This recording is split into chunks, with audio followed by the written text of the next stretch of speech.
A few months back, I watched X-Men First Class in Movie Club with my friend Batman. In our discussion of it afterwards, I found that neither of us really had anything nice to say, and as such, today, I want to revisit it. But before we can talk about X-Men First Class, we must first talk about the context in which it exists. To not do so would be like talking about The Force Awakens without talking about the original Star Wars trilogy. Forgive me if I go a bit Wikipedia now. Fox got the rights in 1994 during the middle of the X-Men animated show's run on Fox Kids channel, in part due to that show's success. I would later watch it on VHS that I borrowed from my mom's boss. Fox's first venture into live action was with X-Men 2000. From what I can tell, it was a veritable pre-production nightmare, as you can probably guess from the fact that it came out 6 years after they got the film rights. It comes out of the 90s action film era and keeps that black leather aesthetic. Keep in mind that Spider-Man 1 came out in 2002, and the MCU didn't get running until the late 2000s.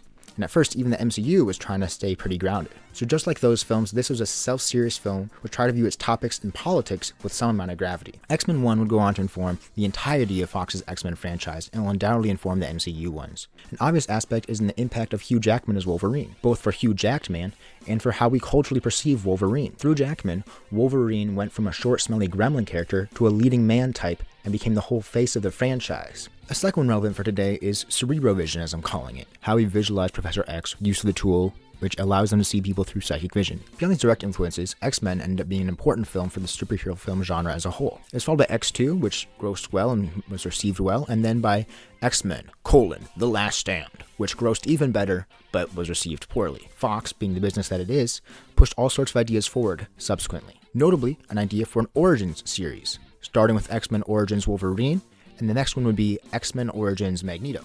Pre-production nightmares and presumably X-Men Origins Wolverine's poor reception result in Magneto Origins falling apart. Much of whatever that film was going to be ended up being incorporated into First Class, is my understanding. From here, further development hell ensued, as I think their writing credits somewhat indicate. I actually think it's a pretty fascinating production development read for X-Men First Class on Wikipedia if you're interested. Now initially this film was set as a prequel, but it ended up being more of a reboot, and subsequent films within this series would cement that. This set of 4 movies takes place in the 60s, 70s, 80s, and 90s. These movies are a topic for another time. Maybe. Other than Days of Future Past, I don't really want to revisit any of them. So in 2011, we finally get X-Men First Class, intended as a jumping off point for Fox's new X-Men cinematic universe. And this film ends up trying to be a teen drama, a Bond film, an X-Men Origins film all in one. For me, it doesn't really work, with my biggest criticism being the characters. The cast here is cool. It's pre-Hunger Games Jennifer Lawrence. It's kind of a big break for James McAvoy and for Michael Fassbender. The real A-lister of this film was Kevin Bacon as the villain, Sebastian Shaw. It's also directed by one of the 3 British directors you know, Matthew Vaughn, who gets to put his stamp all over it. The context this film exists in is also the context this film exists in, which is to say, like, it exists after the films that came before, and it exists as a sort of prequel trying to explain origins for things that are so unneeded. It also exists in the context of a big budget film that's trying to set up a cinematic universe. To me then, that lack of thought on display is even more disappointing, even more unacceptable. Even disregarding the context this film exists in, this film is just trying to do too much. We're introducing a whole new set of X-Men, a whole new set of villains, a CIA subplot, the Cuban Missile Crisis, and we have 3 main characters that we're trying to give some time to. There's also just a love vector in there, for some reason. That's a whole lot of characters and plot and drama to try and balance and give time to. First Class's villains are the Hellfire Club. Sebastian Shaw, the film's main villain, his right-hand woman Emma Frost, and then 2 guys, Azazel and Riptide. I don't know if the name Riptide is ever said in the film, I just saw it in the credits. And also Shaw and Emma Frost appear to be in a relationship of sorts. X-Men 1's villains are the Brotherhood of Mutants, Magneto, the film's main villain, his right-hand woman, Mystique, and then 2 guys, Toad and Sabretooth. Magneto and Mystique also appear to be in a relationship of sorts.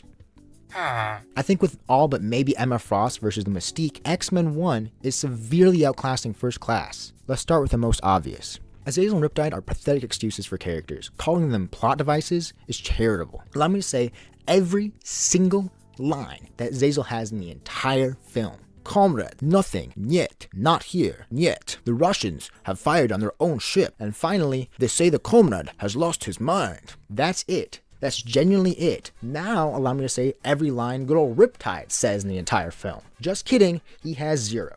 A couple of voice lines like, for when he gets hit.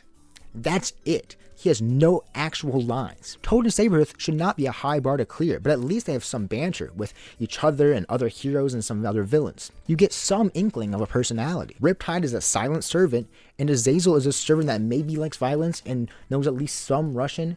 Maybe he's from Russia. Azazel isn't even in some scenes of the Hellfire Club for no stated excuse. Just the implication that, well, he can teleport, so he could be anywhere. And that's not even touching the creative bankruptcy of Red Nightcrawler, who can teleport globally and as much as he wants, but is utilized with the creativity of the next hit anime, reborn in another world as the strongest guy ever, and also with a harem. X2 exists in this franchise. One can go watch the opening scene of X2 to see how teleportation can be used without even stepping out of the fucking franchise. And I encourage you to. I encourage you to go watch it on YouTube after this video even. Contrast this with Azazel's arrival at the CIA base. It's a visual medium, and they don't know what to do with one of the most cinematically imaginative powers to ever exist.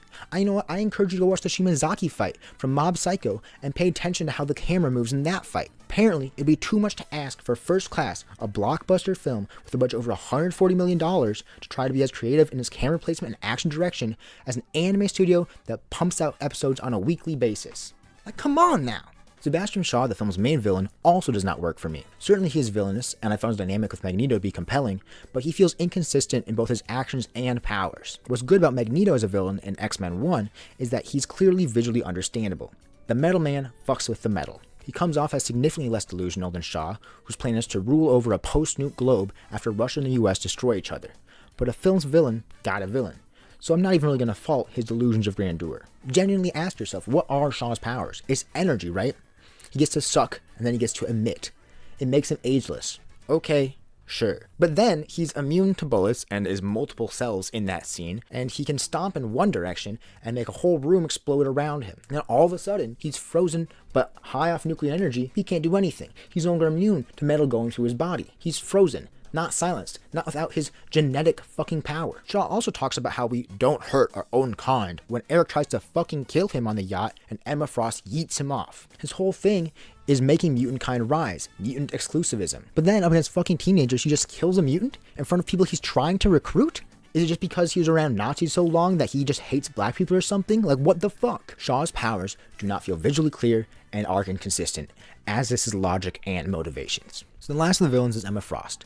I think she's actually pretty good in this film. X-Men First Class is a pretty dang male-gazy film, and I was surprised by how much so on revisit. X-Men 1 is so much less, it's weird to think that it came out later. Anyway, well, I think First Class is, dare I say, uncomfortably male-gazy, with Emma Frost, other than maybe one scene, I actually think it's pretty in character for her. She used her sexuality as her leverage, as a tool in her toolkit. One could honestly make the case that whatever relationship she had with Shaw was just what she had planted in his mind. I don't think January Jones was given a ton here, but I do think she does well with what lines she gets, and even just with some body language choices, really helps give her character a bit more. I think we have a nice pivot point here with Mystique. In X1, she was cool and badass. A clever and effective combat agent and saboteur. She doesn't get a ton of lines, but I think she makes her mark on the film. I think in both films, basically, the lead woman villain does their job effectively and is good in their role, but is still quite unique. In contrast, we have this film's Mystique. What a fucking disappointment. As I mentioned, this film is pretty gazy, and she's often in some short skirts in Jennifer Lawrence mode. What this film does with her arc is also super lame. Prequel syndrome shit of this is why she walks around naked and is blue. Mutant and proud repeated 10 times. Like that line about how she ages at half speed to justify her placement in this film, and then like to make her relationship with Magneto and X-Men 2000 seem more okay, I guess. Like God forbid a woman want to date an older man. She acts like a child despite presumably being Charles's age or even maybe older. Half speed aging, remember? During the training montage of each mutant learning the powers, all she does is some bench presses. No combat training with a CIA agent there or anything like that, despite the fact that we know Mystique eventually gets to that point because, again, prequel syndrome bullshit. Then, on the beach, all she does is somehow know Kevin Bacon's appearance for the day. We can argue Charles's power if we want, transform, and say Azazel mid-fight to save Beast, if I'm remembering correctly who it was that she saved. Everything around her character, too, is such a letdown. The whole Beast-Magneto love triangle thing, come on now. If this movie wasn't made by people afraid to do something interesting, they would have had Charles and Erik have a romance instead of adding in such tacked-on subplot romances with Moira and with Mystique. We mentioned the plot device cannon fodder of the villains, but now let's talk about the First Class that gets to fight that fodder. Beyond Mystique, we have Beast, Havoc, Banshee, Darwin, and Angel. Like, as I mentioned, this film is not great with women, nor with people of color, which is particularly shameful considering what sets X-Men apart is the focus on discrimination against them, their origins in the 60s, and the fact this film came out after X-Men 2000. Darwin is generally one of the worst parts about this movie. It's 2016 Suicide Squad levels of bad here, man. It's this is Katana bad. It's this is the guy Slipknot who's going to get a shorter introduction in the montage and dies to demonstrate how they could die level of bad. We've already demonstrated Shaw is the bad guy, and he's very powerful, oh so scary. He murdered an entire CIA agency. We've also introduced his philosophy of we don't hurt our fellow mutants, of mutant exclusivism, and then Darwin. Havoc wasn't a threat to him at all because he can suck the energy, and then he kills the guy whose entire ability is being able to live through anything. In a positive note about his death, I will say I think the visuals are very cool, but it's such a waste of a character. It ruins your villain by making him inconsistent. It makes the betrayal of Angel seem way worse than just an ideological difference and a desire to not be persecuted. It's now blatant ignoring of someone murdering someone in front of you. Like, that's so different, man. It supposedly functions as a motivator for the First Class, but then there's absolutely zero follow-up on it, and it feels like it serves as a plot device and not anything for the characters at all. Your only non-white male is given part of a montage to get recruited in, a scene to have visuals, and then a scene to die in. Similarly is Angel. Zoe Kravitz, bro. You have the future Catwoman as a stripper and Hawk to a stand user. Once she goes evil, she also stops getting lines. Despite being in some scenes where she's like having a conversation with Shaw, she doesn't say anything. It's just like a silent nod. Additionally, it's kind of weird because Angel is a known X-Men, part of the actual First Class, but it's a white dude with big white angel wings instead of a girl who has butterfly wings and venomous spitballs. So then, like, also Angel, how does that moniker fit? Next, our jock character, Havoc. Havoc in this film is set as a kind of prequel father to Cyclops, presumably, whereas usually he's Cyclops' brother if memory serves. He's at his most interesting in the short-lived friendship between him and Darwin, and at his least interesting when he's being a contrived bigot to Beast. We also have his whole lifetime of being unable to control his laser discs being fixed in 1 week, but whatever. No trauma, no jail time explanations. Like, what is his character? How does jail time inform him at all? How is any of his exposition relevant in any way? He ends up just being a default bro who's also a contrived bigot and ends up saying, whoa, you guys look kind of cool as a blue man now. Banshee is my favorite of the one-note side characters because he is the comic relief. He also gets a fake arc resolved in 1 week with no paying attention to how he's introduced or how it factors in. He's introduced as struggling with girls and people in general perhaps, but then he learns if he screams just right, he can fly. He learns that this is a muscle, just like any other. You have to train it. Cool, bro. Then he gets to be a sonar device and sort of fight Angel in the final big battle. Last in the class is Beast, who learns that he has to hate himself less. We put the being blue, dabba dee dabba die stakes on equivalent with total nuclear war as he injects himself the night before the fucking mission to prevent the fucking Cuban Missile Crisis. The stakes of the actual movie are being put on the same level as the stakes for, ooh, I have some body dysmorphia around my 6th toe. That makes no sense, dude. It really feels like he was written this film for 2 reasons. 1, to provide MacGuffin science, and then 2, to give Mystique her quote-unquote arc. I don't think Beast looks particularly great in this, but I don't think he looks particularly bad either. I think X-Men 2000 was actually wise to not use him at all. Beast is also worth noting just because he's part of the original First Class, or like first comic, along with the aforementioned other Angel guy with white wings. So contrast again between First Class and X-Men 1. I don't think that First Class's X-Men work because they're all teenagers in need of arcs, but they mostly only get arcs with little to no depth, and they all come off as incredibly childish. Whereas in X-Men 1, the supporting cast are fully formed adults able to function without arcs of their own, providing guidance and perspective for Rogue and Wolverine, as opposed to, giving arcs by bullying in weird ways. True of both Havoc, bullying Beast, and Beast, bullying Mystique. I'm not going to bother talking much about the CIA characters. Some of them work as plot devices. Moira works as kind of a sort of love interest in the same way that a Bond love interest does, but she does get a bit more for the paralysis scene. She's exciting because at points she has some agency, but disappointing because she just doesn't really play a role in a large portion of the film. To bring it back to something I said earlier, if she had, for example, trained Mystique during that training montage at the mansion, that could have really helped given her some more to do in this film and helped her stay memorable. The rest of them are all just in passing.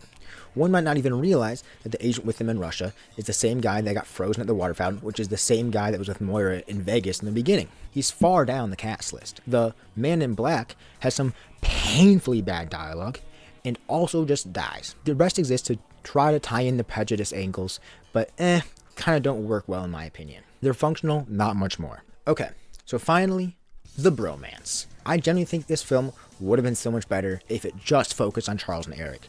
I think Michael Fassbender is doing great, and his scenes are almost all of the best scenes. I don't think Tyler's bad, but unfortunately has to do a lot of exposition dumping as the resident psychic who knows whatever he needs to for the moment.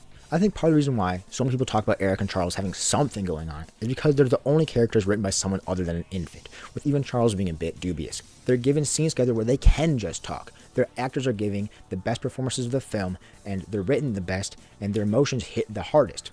The emotions of the scene where they part and disagree actually kind of hit, whereas for me, the rest of the film doesn't at all. Chucky, Charles, Professor X, Chuck Nasty, if you will. The psychic man who can read minds is also inconsistent. He's at his best in his scenes with Magneto, and at his worst when he is exposition dumping by reading minds. He makes a fun, arrogant Sherlock, but the film seems to push the idea that he isn't full of faults. A savior complex, someone with a routine for hitting on girls, an arrogant prick, and maybe someone that intentionally outs people.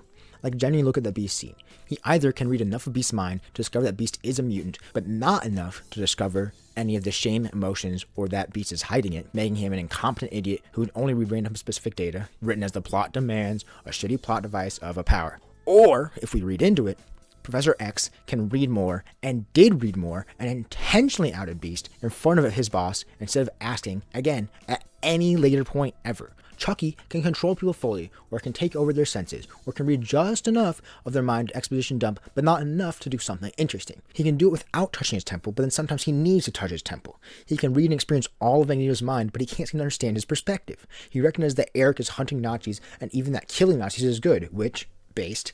But then he works and meets with the CIA director in 1962 and does nothing about how they did Project Paperclip. His knowledge and power is wherever the story needs him to be. Finally, the original focus of this film. Magneto. X-Men Origins Magneto is the best part of X-Men First Class. The Argentina bar scene goes hard, even if you'd think, wait, wouldn't he want to get some information out of them before he just kills them? As Matthew Vaughn mentioned, it's kind of like a Bond film, but with a superhero fella. However, as much as I think he's the best part of the film, I think aspects of the film don't allow him to excel. X-Men First Class opens the same way that X-Men 2000 does. Magneto's a child in a concentration camp using his powers for the first time as his parents are taken away from him. It's a powerful scene and it's vital understanding his character, so I can see why it's important for both. First Class tries to expand on this by spending a bit more time here with Shaw and killing Erik's mother more directly than just implied. This is intercut with Charles's positive upbringing. However, as we push into the rest of the film, X-Men 1's opening honestly kind of ends up feeling more relevant. With First Class, the persecution aspect and the concentration camp part almost don't feel relevant to Erik's character after a bit. His motivation seems to stem from Shaw killing his mom more than the collective persecution and genocide. It's understandable, but it does feel a bit lacking. It's X-Men. Persecution is the theme. In X-Men 1, however, throughout the film it is touched on. It's used to demonstrate the danger of minority persecution, and it ties in thematically, not just as a revenge film motivator. Alright, that's the main focus of the video, but I still have a few more things to say. First is the moment that actually bothered me most in this film. The fucking Wolverine cameo. It's built like such a please clap moment. And then, okay, well now Charles and Erik have left, well let's keep the camera here. Haha, XD, OMG, we get it, you get it, it's a reference, haha. It's awful. Pathetic pandering that could have been infinitely better if it wasn't so gestured to and given extra time. But even then, it's just like, why is it here? What does it add other than a Edith Piaf's Le Violon Rose is sort of established for Shaw's theme, but it's used lightly and used poorly in my opinion. In its first scene in the concentration camp, I actually think it's pretty strong. But in the second scene at the Hellfire Club, it's used as if they have a YouTube DMCA concern. We already know it's Shaw, so it's not introducing him or adding anything. It's just reinforcing his theme. But then there's no execution from it. There's no climactic connection. It's not used as a Magneto theme, which could have tied them in, and it's not used in the final battle, which could have tied it in. I touched them earlier, but I have a few other frustrations. The prequelness of this film, how it approaches race, the male gaze bullshit, and a seeming lack of understanding of its subject material. I don't want to just say negative things, and I think I've sprinkled in a few things that are good throughout, but let me think of a couple more positive things. It has some good visual style, some decent set pieces. I think there's some genuine emotion with Charles and Erik. I think, as I mentioned earlier, Emma Frost is actually pretty well done. I think it is maybe still somehow in the top half of live-action X-Men movies. I laughed a couple times with the Banshee stuff. The score, some of the moments of the score actually hit for me. I think the Magneto theme idea at the beginning, we have Magneto's theme, and then we update it to indicate an era change. I think that's effective. I think the intercutting between Charles and Shaw as the coin goes through Shaw's skull is like very strong. And I think Michael Fassbender is great in it. I think James McAvoy is doing pretty good in it. I think performances are not really faulted. I just think some of them are underwritten. So those are some positive things. I don't want to say like this film is all bad, because it's not. It's not getting a 0 out of 5. It is just a devastating letdown of a blockbuster X-Men film. X-Men First Class is a movie trying to do too much and failing to execute on most of it.